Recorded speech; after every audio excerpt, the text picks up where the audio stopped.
Welcome to This Old App, a podcast about learning, coding, smashing stuff together, breaking things apart, startups, failing, winning, and any other buzzwords we can think of. Hey, Randy. How's it going this week? All right.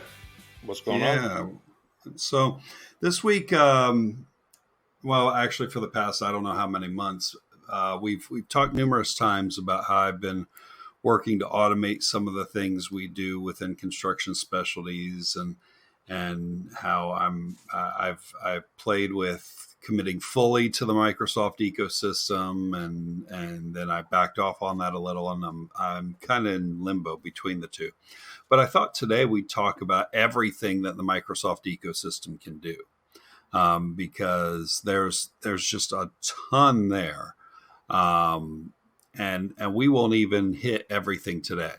But everything that I'm looking at, everything that I'm working with, I figured it might be worth going over, just as Microsoft's rebuilding its reputation as developer friendly. I figured it was worth going over some of these things. Well, let's rewind a little as to why you made a comment you just did, rebuilding its reputation. Because in a way, we went from, I was a Microsoft Windows developer up to 2010 for the most part. Yeah. Using Windows machines, Windows XP was the operating system where things kind of solidified. And then as soon as I got a Mac and joined the open source world, Ruby being the driver of the coding I would work with, I had never looked back. Right. And my perspective is that Steve Ballmer bet too much on the current dominance of Microsoft in the enterprise world and didn't really understand what was growing beneath, I guess. I don't know what your take on that. Yeah, I completely agree with that. I do think it was a case of entrenchment. Let's hold on to what we've got. So they had dominance in the Office suite space, right? So they didn't really have to. They didn't feel they had to do much because let's be real frank. There's very few offices of any size that don't use Word, Excel, PowerPoint, Outlook as their productivity. So they had that. They had the Windows monopoly. So they had all that. When the new CEO came in, Pichai, he decided to turn things around and make Microsoft more open. Microsoft, for all that dominance, they never were all that developer friendly, or at least open source developer friendly. Yeah. And that's really, we've talked about before a long time ago, but that was one of the reasons I had never got into the Microsoft ecosystem when I started doing web development, because you had to get one of the MSDN licenses in order to get all the dev tools and all that. And I wasn't going to spend hundreds of dollars to do that when there were perfectly good open source tools out there. But in the meantime, within the last couple of years, what's Microsoft done? They've released VS Code, which went from being a lesser version of their Visual Studio product and is now the code editor tool that everyone uses. The open source code editor tool of choice. The open source code editor tool. It quickly went from Sublime and Atom to VS Code, and it shifted overnight. It really felt like it shifted overnight. That VS Code, that a certain version of VS Code came out, and all of a sudden people were like, oh wait, this does everything that Sublime and Atom do, but better. Faster than Atom, better pricing than Sublime, better upgrade path than Sublime. I mean, I love Sublime, but it was impossible. There's no rapport with the lead developer. There was no community around it because of, I mean, Sublime was the Microsoft. If you look at it from the standpoint, I know this is just focusing on one little piece. The way that Sublime built their software, closed, proprietary, it had a lot of extensions, but it was still the core code base was written by one main person, and then sold at for a license fee that I paid. I was always happy to pay. I could not get past the people that would just sit there clicking that little bugging screen all the time. I'm like, just pay the dude. But the bigger picture is that VS Code took all of the benefits of Sublime, made it open source, allowed people to write for the core parts of VS Code, and went down a new path. And now you have Microsoft owning one of the lead development tools across the world now. So it's a very similar story, just at a very micro level. But yeah. So to our point, we talked about how Microsoft sucked, quote unquote sucked. But if you look at the stock market from 1980s all the way to now, Microsoft peaks around the 2000, and then it starts to it just stays at a plateau. And I guess this is the Ballmer years from 2000 to about 2014. Microsoft is a solid company, leads the industry from a financial perspective. It's not making high growth. Its stock value is not of high growth.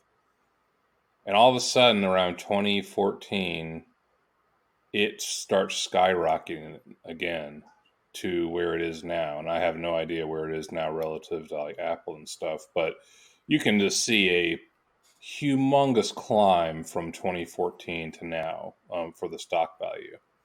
So I'm assuming that's when Ballmer left. If I don't, he went to go ruin the Clippers instead of keeping Microsoft at its current pace. So but also let's talk about what do you remember from a tech standpoint in the early, what were the strongest parts of the Microsoft ecosystem for you from 2000 to 2010? That would have been the .NET years. Yeah. The C# years. None of that I ever even looked at. Because again, I wasn't going to pay the MSDN license fees for all the different tools and all that when I had just as good tools in the open source. And they also had IE, which we hated as developers, but it was a dominant browser. So you had IE. But why? But let's step back for a second. Why was it the dominant browser? There are two reasons. One, it's what came installed on every Windows machine. Yep. And two, it's what enterprise IT staffs loaded on machines, because it was part of a Microsoft rollout for enterprise computers. Yeah, it was open. So that's the only reason that it had any dominance. Oh yeah, the operating system monopoly, quote unquote monopoly, is what gave them the advantage to have IE as the predominant browser. There's no doubt about that. Which is why Europe, I think, forced them to install other ones eventually. But going beyond that, we had IE, we had Skype was owned by Microsoft. Until now, Skype, until Zoom and Screen Hero, which now got shut down effectively by Slack, Skype was the predominant online audio and video communication tool for a lot of people. Sure. We had something called Yammer, which was the precursor. It was bought by Microsoft, the precursor to what is now Slack. I used Yammer years ago with a team, and it worked great for our communications remotely. Microsoft, of course, bought it. It stagnated, as most things do in a big enterprise firm. But we had Visual Basic Studio or Visual Studio. Was that the... Yeah. That's what I used a lot for the .NET development. .NET was a Right. .NET's what I learned how to do web on. I mean, I learned classic ASP Right. and then ASP.NET, and then found that, oh, I could do all this stuff without having to follow Microsoft's rules by using open source. So for us, I mean, for developers, it still represented um, a very strong set of tools to use to get work done. I mean, I guess Angular was also kind of their front end stack, wasn't it? Didn't Angular come out of Google? No. I mean, it was never Microsoft. I'm just saying, I feel like Microsoft pushed Angular because they didn't have their Oh, own. you know what? I don't know. Yeah, I assume they did. Google hijacked it But I later. don't know. It was totally, and boy, do they hijack it. But the bigger point is Microsoft, we're talking about Microsoft in a reborn stage. Truth is, they had some great tools the whole time. I just can't say that they had a Yeah. community around it anymore. Well, sure they did. They had a community, but it was a very insular community. It was very enterprisey based. Yeah. There was and is a community there, and really that's a decent transition to what I wanted to talk about, because that insular community, to a small degree, still exists. Yeah. If you want to go learn, let's say this: if you want to go learn React, what do you do? Go to the numerous tutorials by various independent parties. You go to the React site, do the getting started tutorial, Stack Sure. Overflow, multiple. How much do those tutorials cost you? If you just want to get started with React, they shouldn't cost you anything to get started. Yeah, like they should all be relatively And if you wanted to go to a React conference, how much is a React conference usually? I'm going to guess $200 to $300 for a couple days. Yeah, and that's probably high. Yeah, probably high, but maybe about that. On the Microsoft side, because their main up until now, their main target audience were enterprise developers. Any kind of tutorial you see, you're paying for. You're paying a good amount of money for.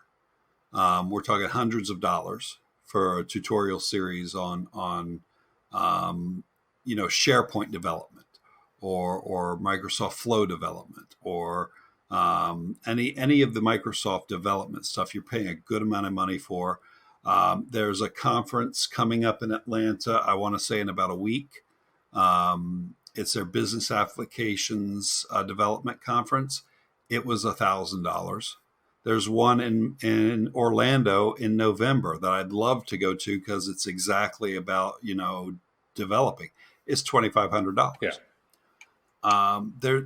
That part of Microsoft still exists, and that's the part I'm fighting against as I'm trying to come into the ecosystem. It's getting better as more influence from the open source community comes in. People are starting to release things to the wild instead of putting them behind hundreds of dollar paywalls. And I'm all for people making money. Don't get me wrong, but there's certain places to do it, right? And it just doesn't fit the open source model to be charging the prices that are being charged. And that's what I'm fighting at the moment, is as I'm trying to learn these things, I'm running into the fact that the history isn't there of the knowledge base isn't there. So if I go to Stack Overflow, there's some stuff there, but it doesn't have 3 years worth of history of people asking questions like React or Vue or JavaScript. Anybody will have just years of knowledge base out there on how to solve something. But So let me Um, hijack you really quick. You gotta think that if the average business manager in your shoes that does not have the ability for tech development has a much different perspective on Microsoft versus open source, because you have Slack working right now with a communication plugin right, that you were able to build yourself. right. So if you're looking to have a collaboration system and you don't know how to code, are you going to do a tutorial, or are you going to go to Microsoft? Ask that question a different way because I'm not sure what you're I'm just driving driving at at. you have the ability to have open source as a Right, viable option for the long term, right. and a lot of people in your shoes don't. They look at the value of Microsoft is Microsoft does this, develops it, hosts it, manages it for me. But in the end they don't, right? In the end, in order to get done what I want to get done for my company, it's not like I can turn to Microsoft and say, "Hey, I want it to do this," and they're like, "Oh yeah, let us do that for you." You still got to hire a developer somewhere to make all that happen For the custom stuff, yeah, yeah, yeah. for the custom stuff. But you're right. If you're buying off the shelf stuff, you're buying Microsoft. Slack is better than Microsoft Teams. It flat out is. But that said, Microsoft Team also comes with the Office 365 license. So if I'm already buying Word, Excel, PowerPoint, Outlook, I've already got Microsoft Teams, which is the Slack competitor. So I certainly see where that could be where the direction Yeah. people are going. But from a development standpoint, it's just not as open, and it's still expensive. It's getting better. Um, they just had their build conference. Microsoft just had their build conference about a week or two ago. All the videos, yes, the conference itself was in, I believe it was in Washington State, and it was $1,000, $1,500 if I'm not mistaken. But all the videos were available Yeah. to everyone. Okay, that's a change. That's a change. Before it would have been no, you have to buy a certain membership in order to view the Yeah. videos, even. Um, but that's a change. So I was able to watch some videos, pick up some tips. Um, so that's the direction that they're heading, and I think it's a positive direction. But I feel like I'm at the bleeding edge of that curve. Because not only am I fighting all this, I'm fighting so Microsoft. The one reason I decided to go down this path is Microsoft has what they call the Microsoft Graph. It is essentially an API that allows you to read or write from any Microsoft Mm-hmm. product. So the graph will allow you to control Word. It'll allow you to control emails from Outlook. It'll allow you to control information stored in SharePoint. It'll allow you to control files stored in SharePoint or OneDrive. It's essentially a very powerful API that'll control all those things. And if you think about that for a minute, you've got one API that once you understand it, you can use that across all your Mm-hmm. tools. That's a impressive statement. Um, but what am I fighting there? You go to the Graph website, and the first examples are .NET examples, um, and they're using PowerShell as opposed to a normal Linux command line. There are Node examples, and they're getting better at their JavaScript examples, but if you watch the videos at the build conference, everything they were doing was Yeah. in .NET. So again, and C#. So again, they're moving that direction, and they are making it more open. But I'm still fighting that bleeding edge to where I'm doing things that I'm coming at it from the open source world, trying to use open source tools within this big system. So, but that's the reason I went in that direction, is because that is a powerful statement to be able to use that one API set to control a lot of different things. So we spent 20 minutes talking about the past. So to the point of your original, what has Microsoft got for us today? Like like, I don't know it all. And you introduced me to Teams just recently. What do you think are all of the valuable, if you're looking at Microsoft now, what's the juice? What's it got? So we just spent 20 minutes telling you why to avoid Exactly. Microsoft. Let's tell you why to actually use it. So they've got just about any tool set, just about any SaaS out there that you currently like. They've probably got a parallel product for. We talked about how Teams is a parallel product to Slack. It works. It's a little clunky in some places. In some places, it's actually, I think, an interesting take on it, because even in the Teams room, just for example, we use Teams internally for construction specialties for some things. The Teams window, the Teams application has tabs. So Slack doesn't really have tabs per se. The Microsoft Teams window has tabs where you can even put in, you can even open a tab to a website. So essentially, you can have the Teams window be your control panel for your business and just go from one tab to another to fill out a form to execute this process. Or I've got one tab that just opens up all the photos for all the different jobs we have. And it's actually a much better interface than looking at the photos in any other way. So Teams in and of itself is an interesting product. And a lot of these things are already included in the Office 365 subscription, which is why I went down this path. Let's talk about that for a second before I dive further. We've talked about it before, but I went down this path because I had a choice. We were getting to a size where I needed to make a choice on an ecosystem. It either had to be Microsoft or Google, and Google and its ancillary stuff. I actually chose Microsoft because 5 years ago, that choice would have been Google, and I wouldn't have thought twice about it. But I've seen enough from Google. I've seen enough where they've launched a product, put a bunch of fanfare behind it, and then let it die on the vine. You don't see Microsoft do that a lot. They'll do it.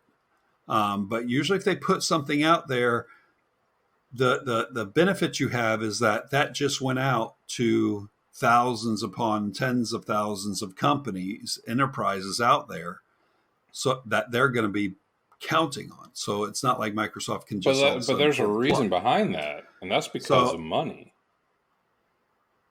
Microsoft doesn't keep things running if they don't make enough money to sustain them. Like that, I think that's the difference. Is Google treats projects like, hey, if this doesn't make us enough, there's two things about that Google has admitted on some of these projects they've canceled.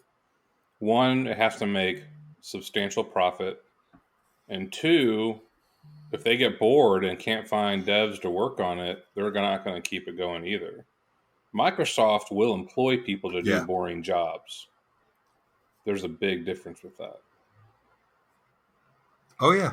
Yeah, and so that's why I made that decision. Is I'm like, if I'm going to bet the company, if I'm going to bet my company and my time on something, I need to feel a little bit more comfortable that all the time and money I'm going to sink into it is going to be there in 5 years.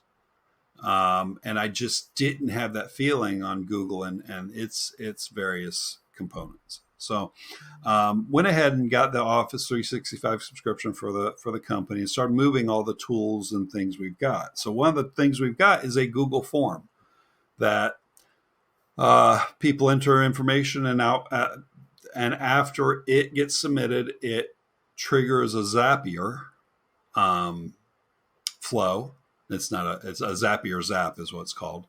And out the end will come, a work order PDF, and it will have written to my Trello board, and it will have sent an email. Well, Microsoft can do all those things all within the Microsoft ecosystem. Microsoft has a product called Flow, which is a Zapier clone, to where you can just have it pull different services, and if you do something in one service, it can read that you've done something and then do the same thing. So just what I have it doing in Flow is I've got it when you submit this form, it creates a PDF, it sends an email, and it opens a Trello card, so it can reach out to external services that are not Microsoft.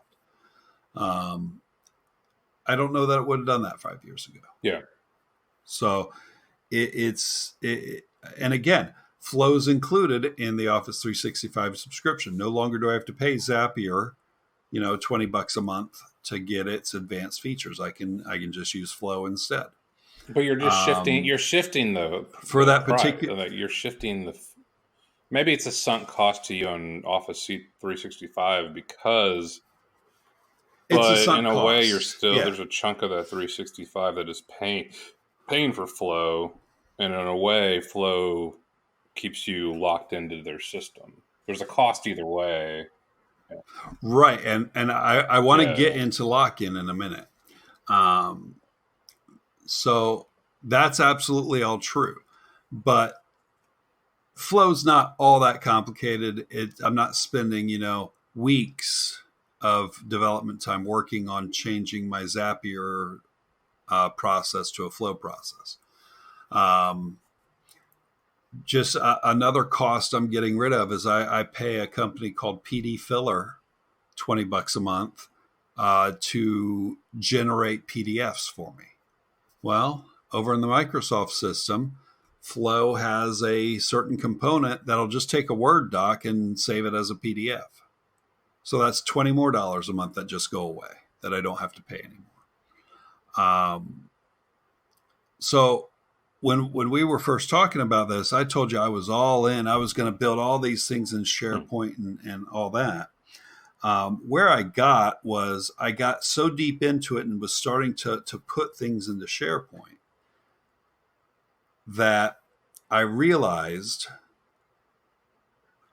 if I do this, and 3 to 5 years from now, I go on to do something else, the company has to then go hire a SharePoint developer, which is significantly more expensive than a JavaScript developer for those exact reasons that I was just talking about that the ecosystem is enterprise focused, right? So it's used to charging enterprise prices. So I backed off of that just a little, to where I wasn't going to build everything in SharePoint. I'm just going to use the SharePoint data structure to store my data, but use the Microsoft Graph to run everything. Use Microsoft Flow and Microsoft Graph to run everything. So am I locked in? To a degree, yes. But it's a lot easier to take something that's written to an API and change it to write it to a different API, if you got to pull out of the Microsoft ecosystem, than to just go full on and write everything inside of SharePoint pages themselves. If you do that, then you've just said, I'm committed to this for life.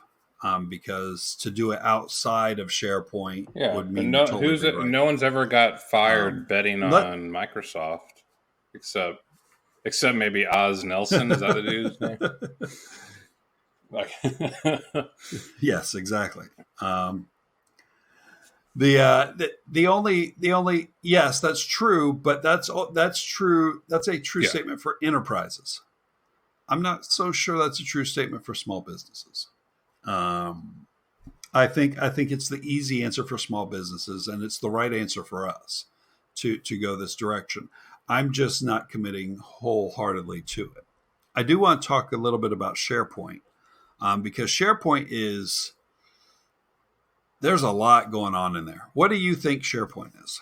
well, when I talk to people these days about it, and I'm not talking to developers, I'm talking to people stuck on corporate installations from a decade ago. Yeah, SharePoint is the bane of their existence. They hate it. yeah, A yeah. cumbersome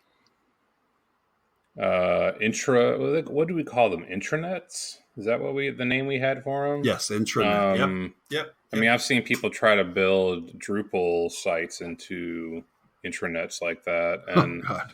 it's a Yeah, document share. The problem is when they everyone that was trying to build the SharePoint weren't able to do any piece of it really well, and so we have and then consumers started using tools like Dropbox for file sharing, I mean Google Docs for file sharing, and they're like, why do I have to go to work and use this piece of crap called SharePoint, the most cumbersome document sharing tool around?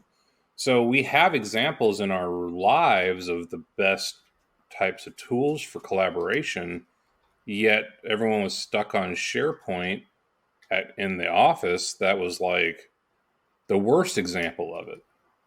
So that's my opinion, is that SharePoint, at least from my experience with it, was a cumbersome, inflexible dinosaur of a corporate intranet tool. right. So SharePoint. I've had my pains with SharePoint as well. Um, it is in the past. It was a place you shared documents. Um, and it was a painful place to share documents. It was the most cumbersome of the Dropbox, um, Google Drive, Box document repositories you could use. It's changed. Yeah. And I did not realize it until I was working at Blue Shield of California, where they were doing some very interesting development in SharePoint on building. So yes, it's still an intranet, but it's a lot more powerful. You can build pieces, so you can build your structure using the SharePoint structure of saying, okay, I need a page here, and I need a document list here. But in this section, I'm just going to write some HTML, CSS, and JavaScript, and I'm going to have my own little page here, almost like Mm-hmm. an iframe. And it was very powerful. It allowed you to handle your business flows in very custom fashions. So that's that's when I first started to turn on to it. Now, the way we're using it within construction specialties is it's also got a data structure called a list, and it's that's a weird name for a data structure, but it's essentially a table. It's essentially a database with all different sorts of field types. But within SharePoint, it's also got the CRUD Mm-hmm. already built in. So it allows you to add rows, remove rows, update cells, things like that, all within SharePoint. But on the back end, you can access it almost like a database. You can't write SQL to it quite. There are ways to do that, but not quite. Um, but that's the direction I've gone. Is I've started to use a list as my database, because I didn't have to write the CRUD for inputting the information into that field, into that form. And there are 3 or 4 other sub areas that I need information to populate that parent form, that also can just be created and have their own CRUD. So it's actually a very, I don't want to say it's a rapid prototyping tool, but it almost feels close to that.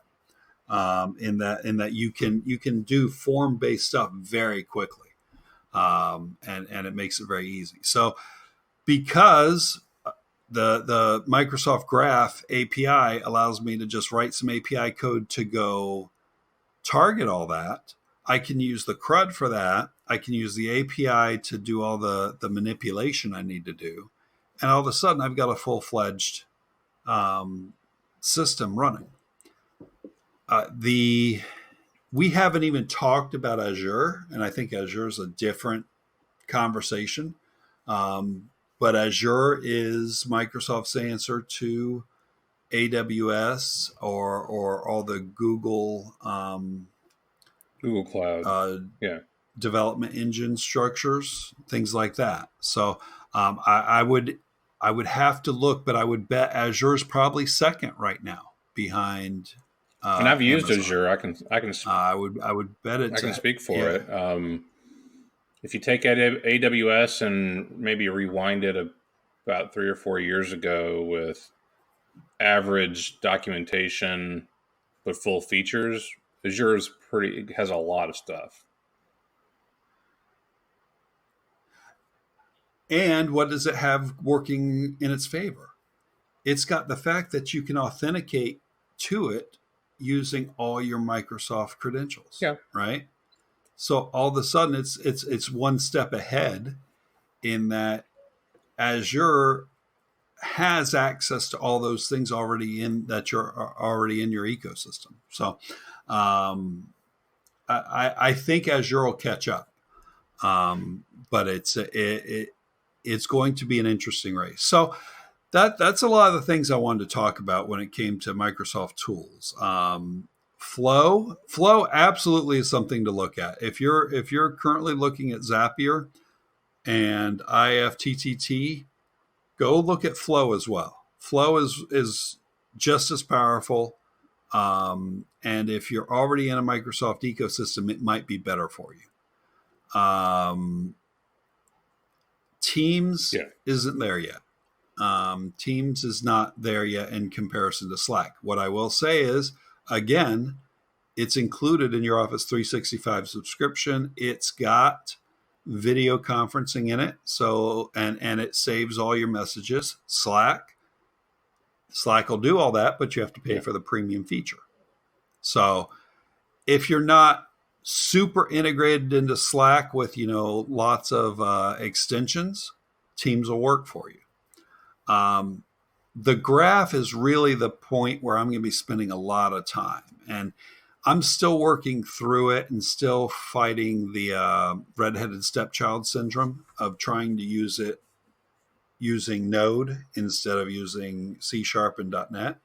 But I'm sure that's going to change as well, just because that's the direction things are going. What I would consider the most valuable tool that's been in hibernation, but it seems like we need to have Clippy versus Alexa to really make this a full comparison. Well, but Cortana is Microsoft's voice search / assistant / whatever. And Microsoft actually went ahead and decided to punt on that one. And they have incorporated a lot of Alexa features and a lot of Alexa into Microsoft, into Windows. So there's a lot that the direction they're heading is to partner with Amazon Alexa on a lot of that. So that As far as the that's an voice interesting goes. part of the new Microsoft world is because, and this is maybe what Ballmer did worst. He punted on phones. He punted on mobile. And you could say, well, no, he didn't. He released a phone reluctantly. He did not, by any means, put the Yeah. amount of effort and I mean, he basically came out and dissed the iPhone, not in just a like little side marketing remark. He totally, the strategy of Microsoft was that phones would not be, mobile would not drive growth in the technical world. So in a way, and then I guess Right. watches, I mean, all devices, wearables and stuff, I don't know where Microsoft sits on any of those. So now that you say they punted on my dream of a holographic Clippy that pops up in front of my face and asks me questions related to things it thinks I'm doing, they're going and teaming with Amazon. Like that's the weirdest part about the world that we grew up in with Microsoft and where they are now. They have conceded huge chunks of the market, and I don't know where they go with some of that. Maybe they don't care, or maybe it doesn't matter. Well, I think they decided that they don't want to spend the time on voice. On voice, they don't want to spend the time working on engineering, understanding vocal language. They're willing to partner with Yeah, Amazon on that. Cortana still exists. It's still part of your search bar on a Windows machine. During the build conference, they showed it was interesting. They showed about it, a 5-minute clip where a businesswoman walked through 5 minutes of her day just talking to her phone and accomplishing mm-hmm. 15 tasks just talking to her phone. And that was their big thing. And what they're trying to show is that Cortana can be that Google assistant, that they're trying to compete in that way, that Cortana can run a lot of your little tasks. It can schedule something for you because it's tied into the Microsoft ecosystem. You can say, book me a conference with Randy Burgess and his boss in the Florida Gators conference room. And it understands all of that because it knows the names of the conference rooms, it knows you, and it knows your boss. Which was probably the most interesting part, was that it can sit there and it can shoot up a tree, an HR tree, and figure all that out. But I think they've given up on the voice recognition part of it, and they're willing to punt on that and partner. Then the last question, because we've got to shut this down. Do we still have the blue screen of death to say, "Hey, you're done for the day"? In the Microsoft world, I haven't had one. I mean, I have my Windows frustrations. You're a Mac guy, so you don't run across Windows frustrations, but I have my frustrations every once in a while. I mean, every time we get on to do this podcast, I turn on my Bluetooth headset. I go into the services panel in Windows, and I have to restart the Bluetooth service in order to make my headphones work for some weird reason. So I still have my Windows idiosyncrasies. But for the most part, it works. And I don't quite understand everybody. There are a portion of people that complain about Windows 10. I don't get it at all, because Windows 10 is probably the best version of Windows of the past 5 or 6 versions. It's all right. just The last statement I'll say before we shut this off is, I do want one of those for as a teacher, as an instructor. I want one of those books. What do you call those things? The Surfaces. Surface, yeah. yes. I love my Surface. I want one of those for teaching. I love my Surface. So that looks. That's where I feel like the other platforms, Mac especially, have kind of failed because I'm like, that's key for presentation and instruction. For sure. Like that interface. And I haven't been able to use it, and I've taught just fine without it, but I love the way it looks. I've used it a couple times in trials, and I'm like, this is great. So that's one area that has enticed me to look at Microsoft again. But gotta roll. All right, we will. We'll talk again soon. Later. Thanks for listening to This Old App. Show notes and previous episodes can be found on our website at www.thisoldapp.online. Reviews on Apple iTunes are always appreciated and help promote the show. For questions, comments, or things you would like to hear on future shows, please email us at hello@thisoldapp.online.